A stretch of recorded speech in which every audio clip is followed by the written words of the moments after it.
11페이지 우리 보겠습니다. 우리 하나님에 대해서 좀 살펴보겠습니다. 우리가 일반적으로 생각하는 하나님에 대한 어떤 지식들이 있죠. 이제 개인의 어떤 개인의 어떤 체험을 바탕으로 해서 알게 된 그런 지식들도 있고, 처음부터 성경을 바탕으로 하나님에 대해서 알게 된 그런 분들도 계시지만, 오늘은 아무튼 성경을 바탕으로 하나님을 어떻게 소개하고 있는지 많은 내용들이 있지만 그래도 이 내용만큼은 꼭 알아야 된다 하는 핵심, 하나님은 어떤 분이신가, 요 세 가지를 좀 살펴보겠습니다. 먼저 요한복음 4장 24절 하나님이 어떻게 설명되어 있는지 우리 같이 한번 읽어보겠습니다. 시작. 하나님은 영이시니 예배하는 자가 영과 진리로 예배할지니라. 하나님은 영이시다. 이렇게 스피릿이죠. 스피릿. 영어로 적어서 죄송합니다.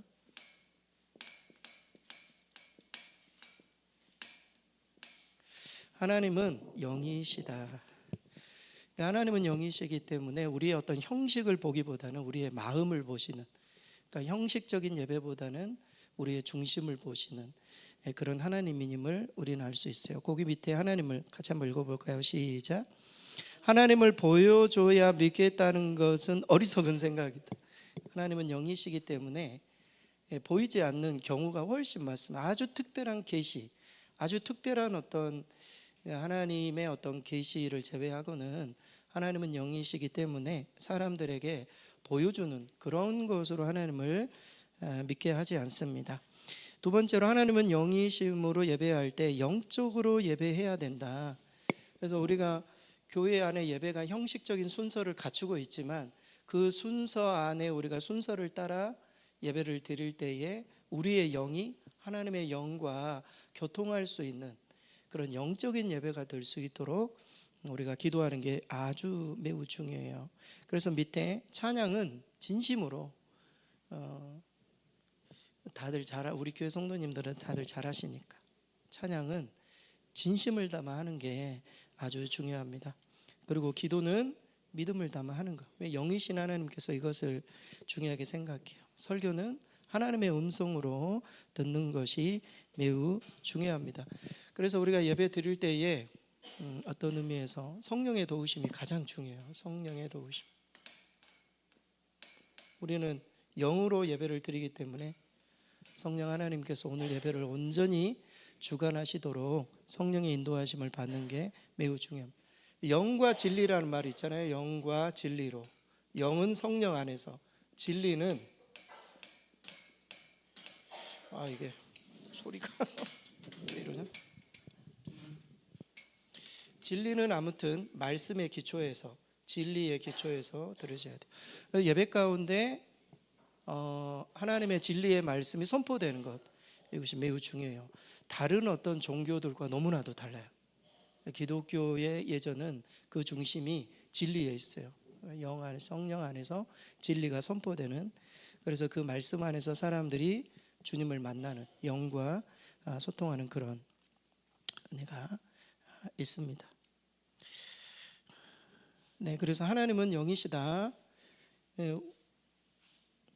예배에 왔는데 우리가 영적으로 하나님을 만나지 못하면 그냥 사실 우리 몸만 왔다 갈 수 있습니다.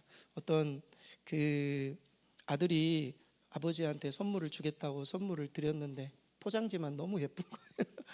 안에 보니까 돈도 없고 아버지가 원하는 것은 하나도 없고 포장지만 그냥 너무 예쁜 거죠. 선물이 아니지 않습니까? 사실 마찬가지로 우리가 하나님 앞에 나올 때 막 포장지는 거창하게 이렇게 나오는데 속에 이렇게 하나도 비어있는 그런 예배를 드리면, 하나님은 영이시기 때문에 영과의 소통이 필요해요. 요한일서 1장 5절은 하나님 뭐라고 말씀하시는가? 우리 스크린 같이 한번 읽겠습니다. 우리가 그에게서 듣고 너희에게 전하는 소식은 이것이니 곧 하나님은 빛이시라. 그에게는 어둠이 조금도 없으시다는 것이니라. 두 번째 하나님에 대한 정의는 하나님은 빛이시라는 겁니다. 빛. 하나님은 빛이십니다. 빛은 하나님의 본성이죠. 그래서 성경에서 이렇게 빛을 표현할 때 빛을 거룩함, 그리고 순결함, 그리고 생명, 빛을 표현할 때 그런 내용으로 말해주고 있어요. 하나님의 본성. 그 밑에 한번 읽어볼까요? 빛은 같이 읽어보겠습니다. 시작. 빛은 의와 정의를 의미하기에 죄와 불법을 피하는 것을 말한다. 그러니까 하나님은 빛이기 때문에 빛 안으로 우리가 들어오게 되면은 불법이 드러나게 되는 것이죠. 그래서 우리가 빛 가운데 하나님을 온전하게 섬기고 믿게 되면은 우리 가운데 있는 어두움이 드러나게 되어 있어요. 어두움이 물러가게도 되어 있고, 그래서 우리가 하나님을 더 가까이 할수록 우리의 더러운 어두움이 밝히 드러나게 되는 것입니다. 밑에 두 번째 우리 같이 한번 읽어볼까? 시작. 구원받은 백성이 계속 죄 가운데 산다면 구원의 의미를 다시 점검해야 돼. 하나님이 빛이라고 우리가 믿고 그 빛이 우리 가운데 들어왔는데 계속 죄 가운데 우리가 살고 있다면 내가 정말 구원받은 백성인가를 체크해 봐야 된다는 거예요. 여러분, 전에도 말씀드렸지만 우리가 입술로 고백한다고 구원받는 그런 성경은 그렇게 말하고 있지 않고, 계속 우리의 어떤 믿음을 우리의 믿음이 제대로 서 있는지를 계속 체크해 보아야 한다고 그랬어요. 믿음을 증명할 수 있어야 돼요. 근데 우리가 죄 가운데 항상 그예요. 죄를 너무너무 사랑해. 하나님이 이거 정말 싫어하시고 잘못됐다라고 항상 이야기를 하시는데도 그 죄를 계속 반복한다면 내가 정말 구원받은 백성인가를 체크해 보아야 한다는 겁니다. 왜냐하면 하나님은 빛이시기 때문에. 내가 어두움 가운데 계속 거하는 것을 좋아하면 우리를 구원의 의미를 다시 점검해야 돼요. 세 번째, 빛의 자녀는 언어, 생각, 행동에 있어서 어두움이 틈타지 않도록 노력하는 사람입니다. 그러니까 어두움을 계속 물러낼 수 있도록 우리의 옛사람의 습성들, 우리가 영적으로 어두움 가운데 놓여 있을 때 생각하고 말하고 행동했던 그런 모든 것들이 물러갈 수 있도록, 하나님의 빛 가운데로 새로워질 수 있도록 계속 노력하는 사람, 그런 사람이 빛 가운데 거하는 하나님의 자녀다. 성경은 그렇게 이야기를 해주고 있습니다. 그래서 하나님은 영이시고 하나님은 빛이시다, 이렇게 소개해주고 있어요. 세 번째, 요한일서 4장 8절 스크린 보고 같이 한번 읽겠습니다. 사랑하지 아니하는 자는 하나님을 알지 못하나니 이는 하나님은 사랑이심이라. 하나님의 세 번째 속성은, 세 번째 정의는 하나님은 사랑이시오. 하나님은 사랑 그 자체이시죠. 그래서 모든 사랑의 출처가 되시는, 우리의 마음 가운데 누구를 사랑하는 어떤 감정이나 마음이 생기면 그것은 하나님으로부터 시작된 것임을 성경은 말해 주고 있습니다. 거기 한번 읽어볼까? 하나님을 시작. 하나님을 아는 가장 쉬운 방법은 사랑을 통해서입니다. 우리가 부모가 자녀들을 사랑하고 자녀들이 친구들을 사랑하고 또 우리 성도님들이 성도들, 이웃들을 사랑하고 이런 모든 사랑을 통해서 하나님이 어떤 분이신지 우리가 깨닫게 된다는 겁니다. 왜냐하면 하나님의 사랑이 우리 가운데 전가가 되어서 우리도 그 사랑을 나타낼 수 있기 때문입니다. 그 두 번째, 우리 같이 한번 읽어볼까요? 시작. 이웃에 대한 관심이 없는 사람은 진실로 예수님을 영접했는지 살펴봐야. 좀 센 말이죠. 이웃에 대해서 관심이 없고, 그래서 하나님께서 보여주신 사랑은 우리 모두가 하나님을 사랑하고 그리고 이웃을 내 몸과 같이 사랑하라는 그 두 가지 사랑 안에 주님의 뜻이, 하나님의 뜻이 그렇게 딱 있지 않습니까? 그래서 우리가 하나님을 사랑하는 것, 보이지 않는 하나님을 사랑하는 것 모르잖아요. 누가 어떻게 평가할 수가 없어요. 그래서 우리 성도님들의 하나님을 향한 사랑의 무게를 어떻게 잴 수가 사실은 없는 겁니다. 그런데 그 하나님의 사랑을 우리가 이웃에게 전하는 사랑은 사실 우리가 체크해 볼 수가 있어요. 우리 스스로가. 성경은 하나님 사랑과 이웃 사랑을 사실 같은 레벨로 보고 있거든요. 하나님을 사랑한다면 당연히 이웃도 사랑해요. 그러니까 이웃에 대한 사랑을 통해서 하나님 사랑을 체크해 볼 수 있다라고까지 이야기를 합니다. 그래서 사실 저희도 우리 가정에 보면 엘리베이터 타지만 집사람하고 항상 이야기하는 게, 아니 여기 아파트는 서로 인사를 안 해. 서로 인사도 안 하고 실제 옆집에 누가 사는지조차 왜냐면 퇴근 시간이 다르다 보니까 전혀 막 심지어 이분이 처음 보는 사람들, 몇 년이 지나도 처음 보는 그런 분들이, 아파트가 그런 부분이 안 좋은 것 같아요. 아니 뭐 일반 주택에 사시면 그래도 왔다 갔다 하시면서 마당도 쓰시고 하면서 서로 인사도 하고 그러실 텐데, 그런 게 전혀 없는, 그냥 관리하시는 소장님이나 이런 분들에게만 인사를 하지 사람들은 전혀 모르는. 그래서 우리 교회도 이 주변에 있는 이웃들에 대해서도 참 많은 관심을 가지고 하나님의 사랑을 우리도 실천할 때 저 교회가 사랑이 있구나. 세 번째 한번 읽어볼까요? 시작. 우리는 이웃에 대한 구체적인 사랑을 보임으로써 우리가 구원받은 자임을 확인한다. 그래서 오늘 여기에서는 하나님의 사랑, 하나님을 사랑하는 것, 이웃 사랑, 그리고 그 이웃 사랑은, 하나님에 대한 사랑은 이웃 사랑으로 그것을 온전하게 증명하는 것이다, 이렇게 말해주고 있습니다. 그래서 하나님의 사랑을 깊이 체험한 사람일수록 하나님에 대한 사랑은 너무 당연하고 이웃을 참 불쌍히 여기는 마음으로 또 이웃에 대해서 기도해주고 그런 마음이 생길 수 있음을 말해주고 있습니다. 그래서 하나님은, 정리를 하자면 하나님은 영이시다. 형식적인 것을 넘어서는, 우리가 영과 진리로 하나님 앞에 예배드리는 것, 하나님은 빛이시다. 하나님의 자녀들은 어두움 가운데 있는 것을 하나님이 너무나도 싫어하신다. 하나님은 사랑이시다. 그 사랑을 우리는 증명해내야 되는데 이웃사랑을 통해서 그 사랑을 증명하는 것이다. 이렇게 하나님의 많은 어떤 개념들이 있지만 좀 그렇게 세 가지로 정리를 해보았고요. 기초니까 예수 그리스도로 넘어가겠습니다. 요한복음 1장 14절 말씀, 우리 스크린 보고 같이 한번 읽겠습니다. 시작. 말씀이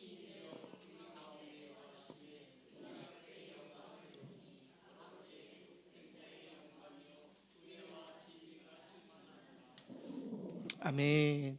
말씀이 육신이 되신 분이 예수님이십니다. 예수님. 차후에 뭐 이거 정리해서 한번 답이랑 해가지고 더 알려드리긴 하겠지만, 저희가 6월 마지막 주에 성경 퀴즈대회가 있습니다. 성경 퀴즈대. 그간 전반기 때 설교하고 또 공부하고 했던 내용들을 좀 정리해서 프린트해서 나누어 드리겠습니다.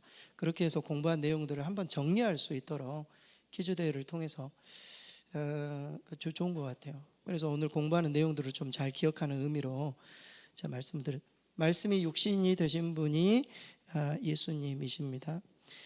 말씀이 육신이 되어 우리 가운데 거하다. 이 거하다라는 표현은요, 장막을 치다라는 거거든요.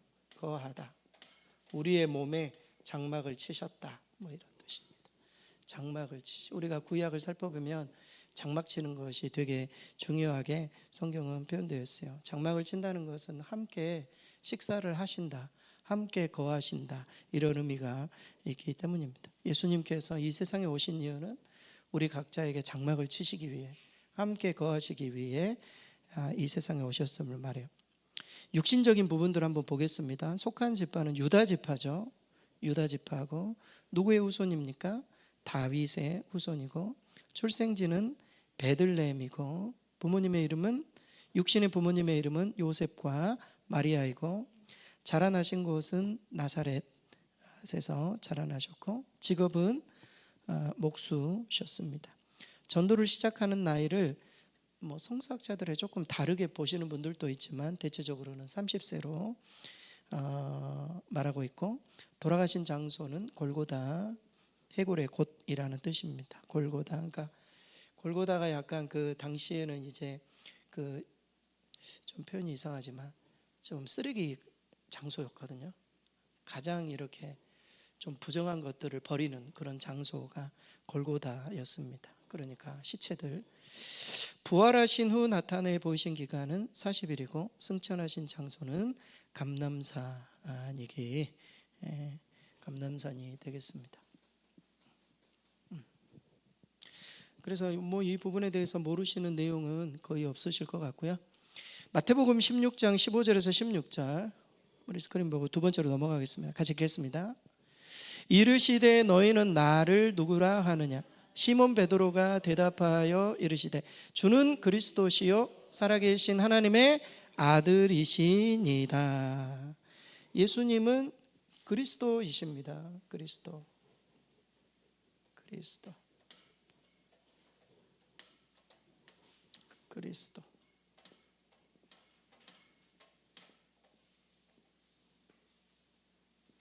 네, 예수님은 그리스도이십니다. 거기 밑에 한번 읽어볼까요? 복음은 시작. 복음은 예수가 그리스도이심에 대한 소식입니다. 제가 너무 많이 이 부분은 이야기를 했기 때문에 다 아실 거예요. 그래서 예수 그리스도는 사실 고백이죠. 고백, 선포.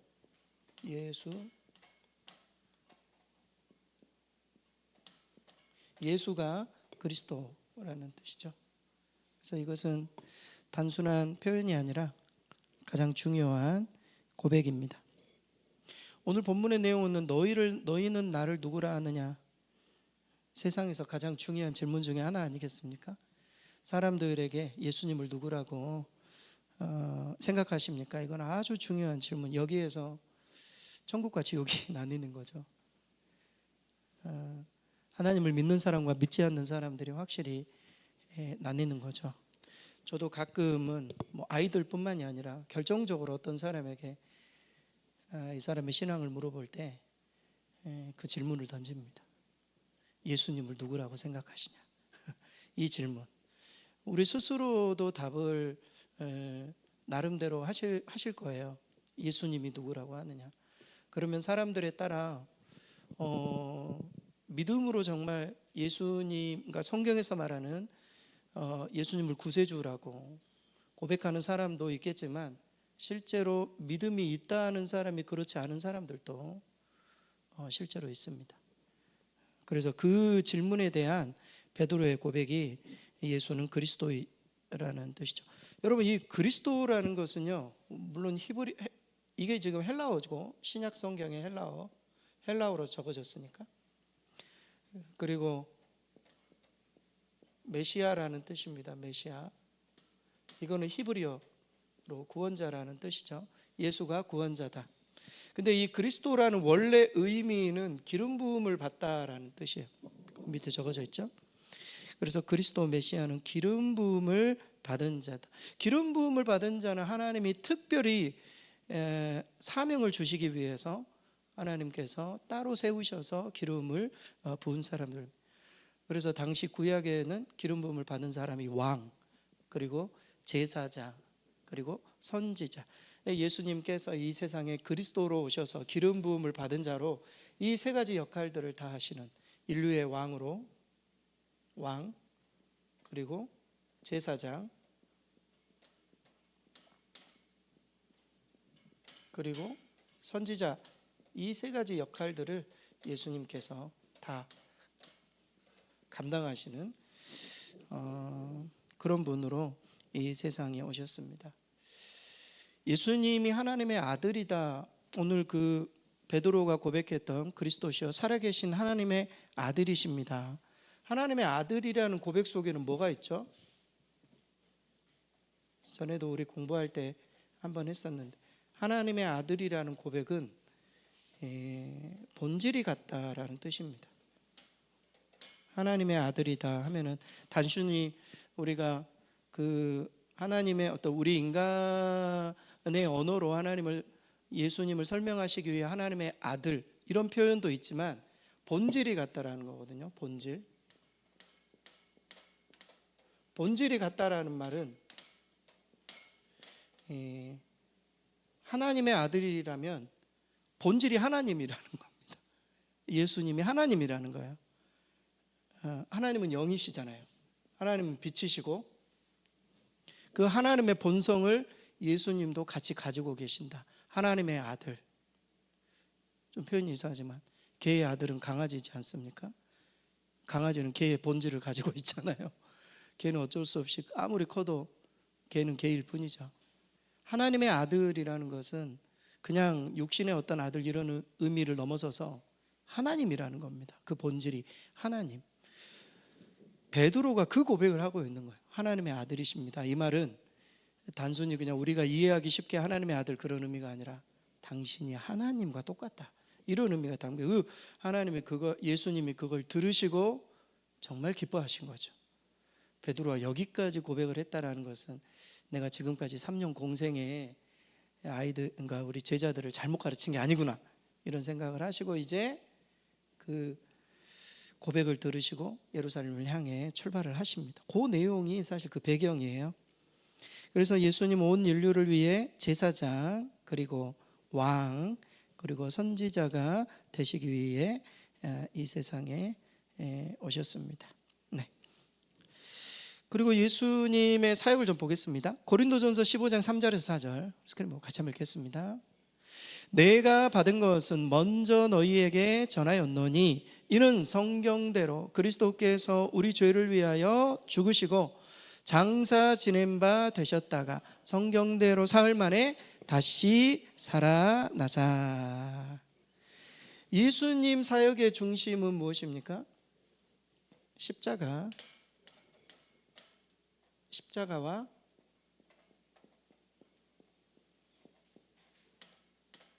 부활이 있습니다.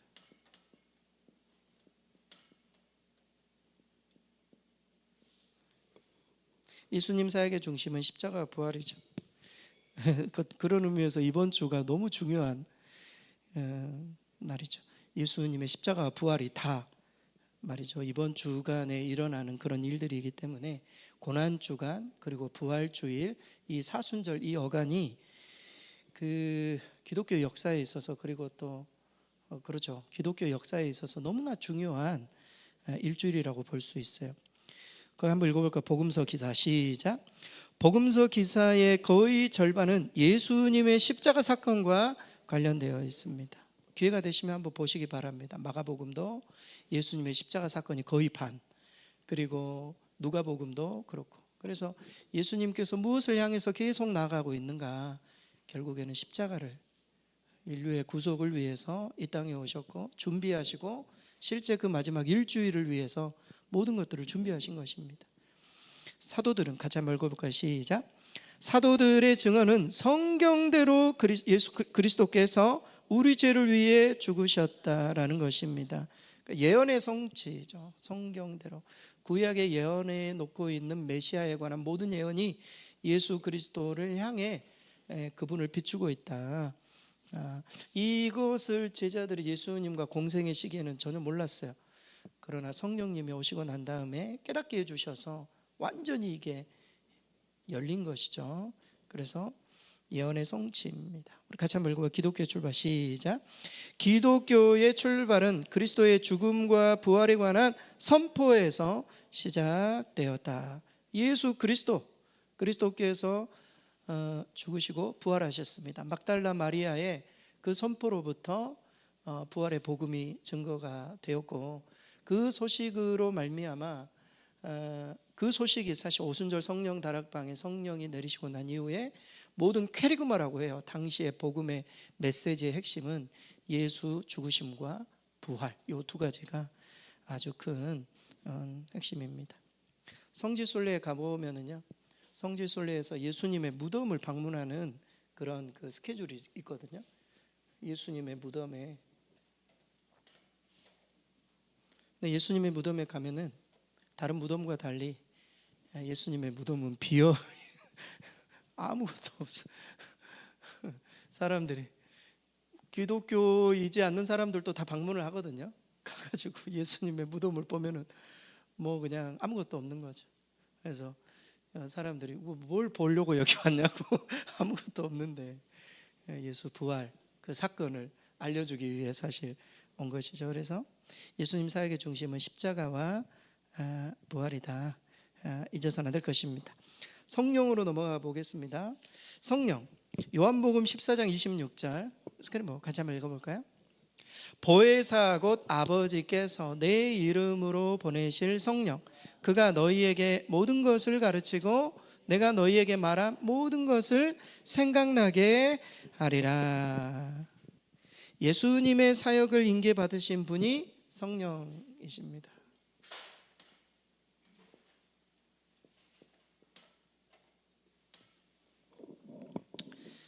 이게 이제 개신교와, 전에도 한번 설교 중에 제가 이야기를 했는데, 개신교와 캐톨릭의 가장 큰 차이점이죠.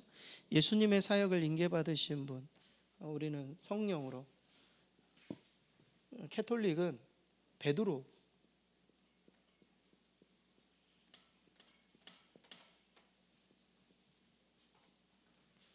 제1대 교황이죠.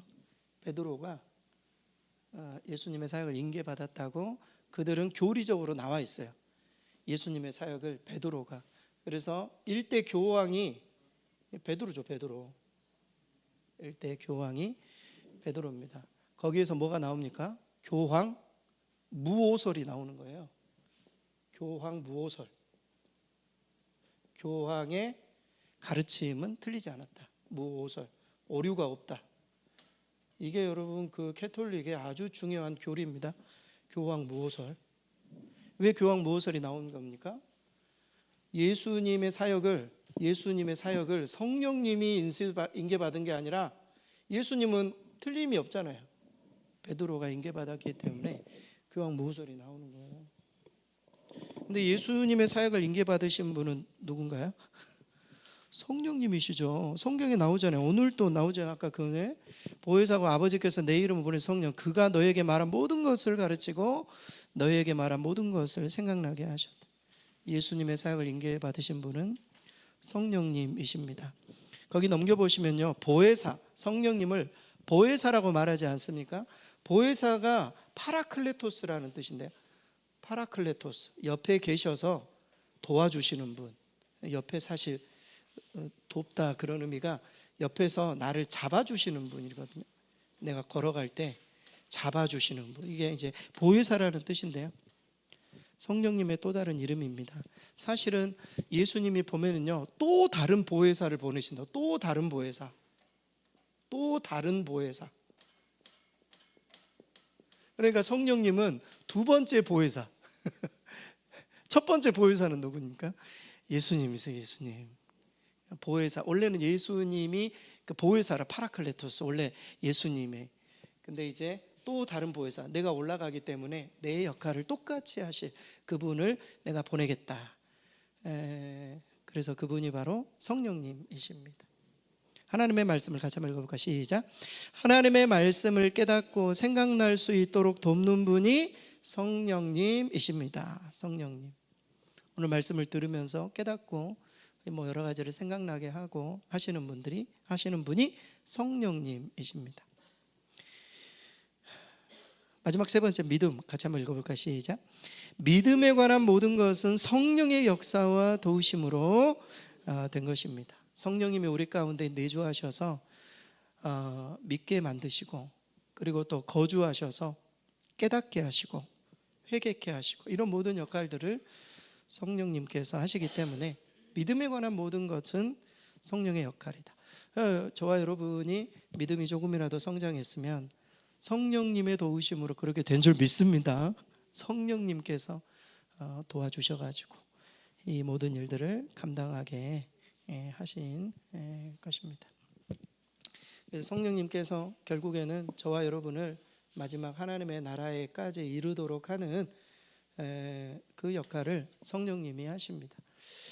저도 가끔 뭐 병원에 신방을 할 때도 있고 성도님들 가정에 신방을 해서 기도해 드릴 때가 있는데요. 저도 가끔 그 목회자의 그런 한계들이 있잖아요. 가가지고 이렇게 몸이 약하신 분들을 위해서 기도하고 난 다음에 저희가 떠나버리면 혼자 계시잖아요. 우리가 한 달에 한 번 그 우리 정종래 권사님이시라고요. 지금 일어나지 못하셔요. 그냥 딱 앉아만 계시고, 그래서 한 달에 한 번씩 사실 그 예배만 기다리고 계시는 거예요. 이분이. 제가 첫째 주에 항상 가는데 아침 10시부터 목사님 언제 오시냐고 그렇게 기다리고 계세요. 그래가지고 가시면 이제 한 달 동안 있었던 일들을 이제 쭉 이제 이야기를 하시면 한 30분 정도를 들어주셔야 돼요. 한 달에 있었던 이야기, 전현들이 어쨌다 뭐 이런 거 있잖아요. 자기 따님들 막 욕하고 막 이런 이야기를 듣고 이제 예배를 드리고 나오려고 하면은 마음이 참 안 좋아요. 그러니까 혼자 이렇게 앉아만 그러니까 이제 다른 사람의 도움이 없으면 화장실도 못 가고 막 이런 상황이기 때문에 딸들이 올 때까지 이제 무조건 기다려야만 되는, 뭐 사적인 이야기를 해서 죄송합니다. 저희 어머니 계속 기도하고 있는데 어머니가 일어나셔서 화장실이라도 가는 거, 그걸 위해서 기도하고 있거든요. 저희도 어머니가 지금 딱 일어나시기까지만 하시고 움직이시지를 못하시는, 그래서 그저께 금요일에도 서울에 왔다 가셨는데 휠체어 타시고 그 휠체어 타는 거를 너무너무 싫어하시는 거예요. 휠체어 타면 이제 앞으로 일어나지 못한다, 이런 생각 때문에. 왜냐하면 주변에 그런 분들을 너무 많이 본 거죠. 그래서 마음이 너무 아프지만, 그래서 그 권사님 댁에서 있다가 나올 때 참 마음이 그래요. 그래도 이제 일단 무조건 나가야 된다고 이제 나오긴 하지만 항상 기도합니다. 저는 잠시 왔다 가잖아요. 하지만 정말 하나님께서, 성령 하나님께서 우리 권사님과 함께 하기를, 이 가정 가운데 성령께서 운행하시기를. 그래서 어렵고 힘들지만 하나님 앞에 온전히 마음을 맡기고 하나님이 주시는 생각으로 하루하루 시간을 살아내시기를, 그렇게 기도하고 옵니다. 결국에는 성령님이 우리를 하나님의 나라에까지 이끄시는 보혜사가 되세요. 그것을 위해 예수님이 보내주신 것입니다. 에베소서 4장 30절 스크린 같이 한번 읽겠습니다. 하나님의 성령을 근심하게 하지 말라. 그 안에서 너희가 구원의 날까지 인치심을 받았느니라. 구원의 보증으로 주신 분이 성령님이세요. 내가 구원받았는가? 내 안에 성령님이 계시는가? 체크해 보시면 돼요. 성령은 예수님을 영접할 때 오십니다. 이걸 성령의 내주라고 말하죠. 제가 축도를 할 때도 우리 주 예수 그리스도의 은혜, 하나님의 사랑과 성령의 교통하심과 내주 정말 중요하거든요. 우리 가운데 거하시는. 근심하게 하지 말라라는 말씀은 성령이 일단 오시면 영원히 떠나지 않는다는 그런 개념을 가지고 있어요. 성령님을 떠나게 하지 말아라, 이런 표현이 아니잖아요. 성령님을 예수 믿는 사람, 구원받은 주의 백성은 성령님이 항상 계세요. 그런데 우리가 하나님의 말씀에 불순종하고 하나님께서 우리 가운데 분명히 보여주신 뜻과 계획이 있는데 그거를 거부하고, 아니면 내 어떤 하나님 성령님이 근심하신다라는 겁니다. 성령의 도우심을 같이 한번 읽어볼까? 시작. 성령의 도우심을 받으며 사는 것은 결국 우리에게 달려있는, 성령께서 주도적으로 사역하지만 성령은 인격적인 하나님이시라 우리가 성령님을 자주 부르고 성령님을 의지하고 성령께 내 삶을 내어 맡겨가면 성령이 운행하시고 일하시기 시작하지만, 그렇지 않고 내가 내 마음대로 그냥 성령님을 조수석에 앉히는 거죠. 그냥 내가 운전할 때니까 보고만 있어, 이러면 성령님이 억지로 일하지 않으세요. 하나님은 너무너무 인격적인 분이시거든요. 그래서 성령님이 운행하시도록, 일하시도록 자꾸 기도를 할 때도, 말씀을 읽을 때도 성령께서 나를 다스려 주시도록, 이끄시도록, 아주 중요한 개념. 왜냐하면 성령님이 우리 안에 에베소서 5장 18절 같이 한번 읽겠습니다. 술 취하지 말라. 이는 방탕한 것이니 오직 성령으로 충만함을 받으라. 성령 충만의 목적은 성령 사역을 감당하도록 하기 위해, 성령께서 원하시는 사역, 성령님이 원하시는 사역을 감당하도록 하기 위해 성령의 충만함. 성령님이 원하시는 게 뭐예요? 복음과 구원의 역사죠. 우리 교회 사명이죠. 생명 살리고 예수님 제자, 세계 선교하는 일, 우리 주님이 하신 일들이거든요. 이것을 위해 성령님을 주신 거예요. 성령 세례는 단일 시제이고 성령의 충만은 반복 시제예요. 성령님이 내주하시고 우리가 예수님을 온전히 인격적으로 영접할 때 성령이 우리 가운데 내주하시는 것은 한 번이에요. 하지만 성령의 충만은 계속 반복 시제예요. 언제라도 성령 충만을 받을 수 있어요. 성령 충만, 우리 같이 한번 읽어봅니다. 시작. 성령 충만은 하나님의 백성에게 정상이고 당연한 것이에요. 우리가 특별히 우리 성령 충만 받기 위해서 우리 금요기도회, 우리 기도회 합시다, 이게 아니라 성령 충만은 사실 당연한 것이라고요. 우리가 그것을 누리지 못하고 성령을 거부하고 이러면 충만한 역사가 안 일어나요. 성령은 성령 충만을 사모할 것과, 그리고 회개할 것과, 그리고 순종과, 그리고 믿음의 결단을 요구합니다. 성령 충만을 단순한 감정적인 흥분으로만 생각해서는 안 됩니다. 하나님의 말씀에 순종하는 그런 모습 속에 성령이 나를 다스리고 있는가, 이거를 체크해 볼 수 있다라는 거예요. 감정적인 충만, 마지막입니다. 갈라디아서 5장 22절 같이 한번 읽겠습니다. 시작. 오직 성령의 열매는 사랑과 희락과 화평과 오래 참음과 자비와 양성과 충성과, 뒤에는 제가 온유와 절제니, 23절까지 22절만 나옵니다. 성령의 열매는 이웃과의 관계. 제가 이럴 때 이웃과의 관계와 관련되어 있습니다. 그래서 성령의 열매는 어떤 하나의 인격을 보여주고 있는데 예수님의 인격을 말해주고 있어요. 예수님의 9가지 인격. 우리가 예수님을 믿게 되고 성령이 우리 가운데 내주하시면 이런 열매들이 반드시 나타나게 되어 있음을 성경은 우리에게 보여줘. 어떤 열매인가? 기쁨, 희락이에요. 이 희락의 아주 중요한 개념은 남이 잘 됐을 때 같이 기뻐할 수 있는 마음이에요. 여러분, 그러죠. 우리나라 사람들 남이 잘 되는 거 막 배 아파하고 그러잖아요. 남이 잘 되는 것을 기뻐할 수 있는, 거기까지 가는 것, 이게 진짜 성령의 열매라는 것. 두 번째, 화평. 까다로운 이웃과 더불어 누리는 평화를 말하는 거예요. 이게 평화, 우리 마음 가운데 어떤 화평, 하나님과의 화목 가운데 열매로 나타나는. 인내는 지금 그 모양이라도 언젠가는 좋아지겠지, 표현이 좀 세죠. 사람이 되겠지 하고 참아주는 것, 이게 오래 참음이에요. 오래 참음. 오래 참. 예수님께서 우리에 대해서 얼마나 오래 참으십니까? 언젠가는 좋아지겠지. 저도 사실 많이 좋아진 상태가 이 정도입니다. 예전엔 진짜 별로였거든요. 근데 많이 좋아진 상태, 그래서 너무 실망하지 마세요. 김용준 목사 아무튼 많이 좋아진 상태예요. 그 다음에 친절. 친절은 kindness인데요, 연약한, 그러니까 쉽게 화내지 않고 기다려주는 그런 태도예요. 쉽게 화내지 않고 기다려주는, 이것을 친절, 따뜻한 마음을 갖는 것. 선행, 양선을 굿니스라고 하는데요, 착함이에요. 착함, 도덕적인 진실함과 어떤 친절, 이런 부분을 양선이다, 이렇게 뭐 다양한 내용들이 있지만 그렇게 좀 새로운 내용들을 좀 말씀드리고요.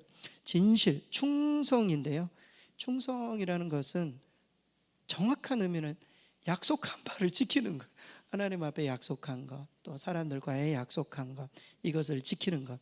충성을 신실이라는 단어로 바꿔 쓸 수가 있어요. 온유, 힘을 갖고 있으면서도 그 힘을 쓰지 않는 것, 이것을 온유라고 해요. 모세가 우리 구약성경의 수예배 살펴봤죠. 모세는 지면에 온 사람들보다 온유함이 탁월했다, 이런 표현이 있거든요. 모세 지도자가 화를 낼 수도 있고 막 이런 상황이에요, 당시의 상황을 보면. 하지만 그렇게 하지 않고 그냥 그 부분을 그냥 넘어가는 거예요. 침묵하고 하나님께 맡기고, 힘을 갖고 있으면서도 쓰지 않는 것. 절제는 셀프 컨트롤, 해야 할 것을 할 수도 있고 안 해야 할 것을 안 할 수 있는 능력. 쉽죠?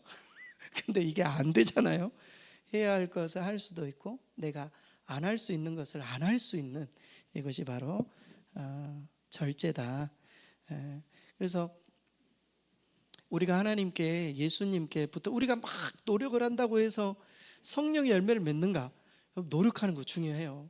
우리가 스스로 이런 부분들을 훈련하고 하는 것도 중요하지만, 사과나무에서 사과나무가 열매를 맺으려면 사과나무가 뿌리를 깊이 내리는 거죠. 하나님의 공급을 받는 겁니다. 햇빛도 잘 받고. 우리 모두가 성령의 열매를 맺기 위해서는 하나님께 붙어 있어야 되는 거예요. 성령님께 붙어 있어야 되는 거예요. 하나님께서 공급해 주시는 말씀과 은혜 가운데 우리가 거할 때 우리도 모르게 이런 어떤 성품들이 드러나기 시작하고, 이와 반대되는 그런 일들을 했을 때 마음이 너무 아프고 내가 정말 이렇게 하면 안 되는데, 이런 마음이 생겨서 계속 좋아지는, 그냥 우리 성도님들이 성령의 어떤 충만한 열매로, 성령이 내주하시는 그런 보증이라는 겁니다. 우리가 구원받은 백성으로서의 보증. 네, 오늘 여기까지 하겠습니다.